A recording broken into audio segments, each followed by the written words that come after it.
প্রতিবাদ সভার সংগ্রামী সভাপতি, উপস্থিত ব্যক্তিবৃন্দ এবং ঢাকা শহরের ভাই ও বোনেরা, আজকে আমরা কেন এই জায়গাটিতে দাঁড়িয়েছি?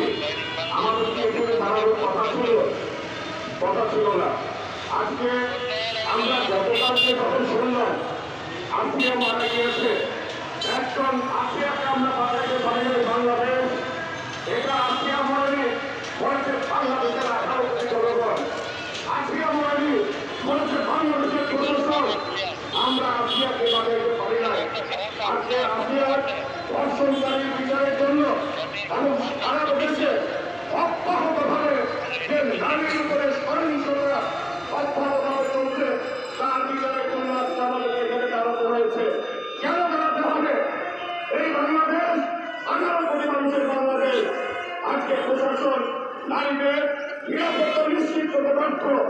আজকে প্রশাসন বাংলাদেশের মানুষের যানবাহনের নিরাপত্তা দিতে ব্যর্থ। আজকে প্রত্যেকটা জায়গায় আইন শৃঙ্খলা ভেঙে পড়েছে, অথচ সরকার বিহার প্রদেশে হাসছে জনগণের উপরে তাদের কোনো জায়গায়।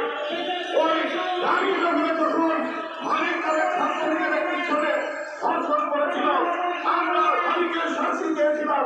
শেখ হাসিনা সরকার মালিকের শাস্তি দেয় মালিক ধারাবাহিকতায় আজকে বাংলাদেশের বর্তমান ইন্টারনেট গভর্নমেন্ট আজকে ধর্ষণ এবং নারীর উপরে সহিংসতা যারা করছে তাদেরকে বাইরে রেখেছে। আজকে নারীদেরকে দমন করার মধ্য দিয়ে এটি একটি চক্রান্ত। আজকে চক্রান্ত হচ্ছে বাংলাদেশের অর্থনীতিকে ভেঙে দেওয়ার চক্রান্ত। কারণ বাংলাদেশের অর্থনীতি নির্ভর করে বাংলাদেশের সরকারি শ্রমিকের উপরে, বাংলাদেশের অর্থনীতি নির্ভর করে বাংলাদেশের কৃষি শ্রমিকের উপরে, বাংলাদেশের অর্থনীতি নির্ভর করে বাংলাদেশের গৃহশ্রমিকের উপরে, বাংলাদেশের অর্থনীতি নির্ভর করে বাংলাদেশের নারী সমাজের উপরে। আজকে বাংলাদেশের একজন পুরুষ মানুষ দিনে 72 ঘন্টা কাজ করে, আর একজন নারী সে অফিস সামলায়, গার্মেন্টসে কাজ করে, তার বাসাবাড়ি কাজ করার মধ্য দিয়ে 104 ঘন্টা কাজ করে। এই 104 ঘন্টা কাজ করার যে শ্রমিক, এদেরকে যদি দমন করা যায়, এদেরকে যদি বিভিন্নভাবে দমন করা যায়, বাংলাদেশের অর্থনীতি ভঙ্গুর পর্যায়ে চলে যাবে।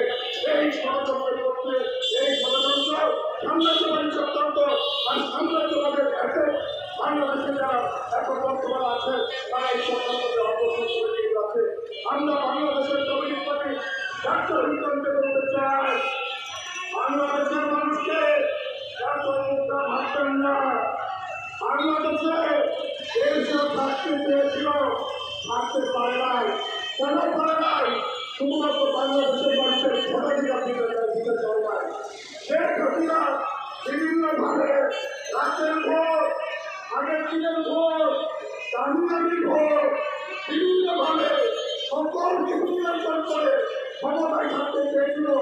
বাংলাদেশের জনগণ তাকে প্রত্যাখ্যান করে বাংলাদেশকে বিতাড়িত করেছে। এখন বর্তমানে যদি আপনারা দ্রুত নির্বাচন দিয়ে আপনারা একটি রাষ্ট্রপতি নির্বাচন দিয়ে জনগণের হাতে ক্ষমতা করে দেওয়ার ব্যবস্থা করার, কারণ বাংলাদেশের মানুষের ভোটাধিকারের বিষয়টা হরণ করে শুরু করে দিবে। এই জন্য বাংলাদেশে আজকে বিভিন্ন সময় অর্থনীতি এবং বাংলাদেশ অগ্রসর হয়েছে। আর সংসদের করবেন না, অবিলম্বে ধর্ষকদের বিচার করতে হবে এবং বাংলাদেশের নারী সমাজে তার কর্মক্ষেত্রে এবং সর্বত্র বিচারের নিরাপত্তা দিতে হবে। এই কথা বলে আমি আমার বক্তব্য শেষ করতে ধন্যবাদ।